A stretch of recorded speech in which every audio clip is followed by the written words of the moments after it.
बहुत समय पहले की बात है। एक राजा को उपहार में किसी ने बाज के 2 बच्चे भेंट किए।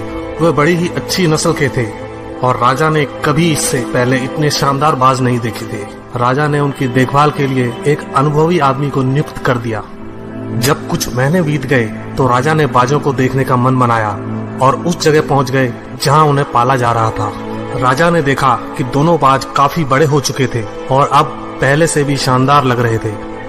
राजा ने बाजों की देखभाल कर रहे आदमी से कहा, मैं इनकी उड़ान देखना चाहता हूँ, तुम इन्हें उड़ने का इशारा करो। आदमी ने ऐसा ही किया। इशारा मिलते ही दोनों बाज उड़ान भरने लगे, पर जहाँ एक बाज आसमान की ऊंचाइयों को छू रहा था, वहीं दूसरा कुछ ऊपर जाकर उसी डाल पर आकर बैठ गया जिससे वो उड़ा था। ये देख राजा को कुछ अजीब लगा। क्या बात है, जहाँ एक बाज इतनी अच्छी उड़ान भर रहा है, वहीं ये दूसरा बाज उड़ना ही नहीं चाह रहा।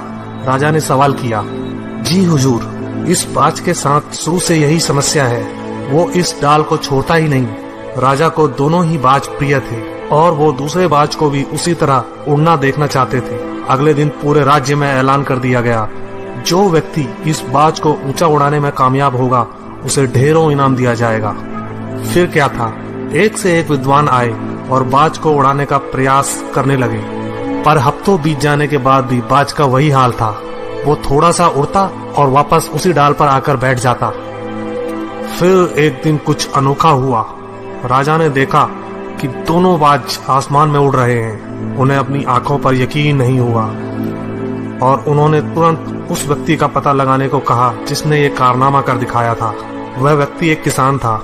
अगले दिन वह दरबार में हाजिर हुआ। उसे इनाम में स्वर्ण मुद्राएं भेंट करने के बाद राजा ने कहा, मैं तुमसे प्रसन्न हूँ, बस तुम इतना बताओ कि जो काम बड़े बड़े विद्वान नहीं कर पाए वो तुमने कैसे कर दिखाया। मालिक, मैं तो एक साधारण सा किसान हूँ, मैं ज्ञान की ज्यादा बातें नहीं जानता।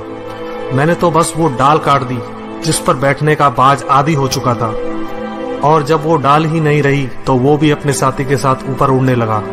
दोस्तों, हम सभी ऊंचा उड़ने के लिए ही बने हैं, लेकिन कई बार हम जो कर रहे होते हैं उसके इतने आदी हो जाते हैं कि अपनी उड़ान भरने की, कुछ बड़ा करने की काबिलियत को भूल जाते हैं। यदि आप भी सालों से किसी ऐसे काम में लगे हैं जो आपके सही पोटेंशियल के मुताबिक नहीं है, तो एक बार जरूर सोचिए कि कहीं आपको भी उस डाल को काटने की जरूरत तो नहीं जिस पर आप बैठे हैं।